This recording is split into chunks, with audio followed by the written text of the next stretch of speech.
He's afraid of releasing that and the fish going back into the water. So he knows that the fish being outside the water for a while won't be strong enough to resist, so he can take it to a drier place.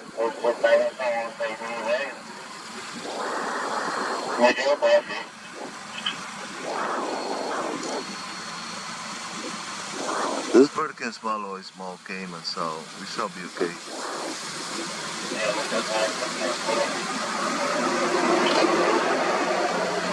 Okay, there.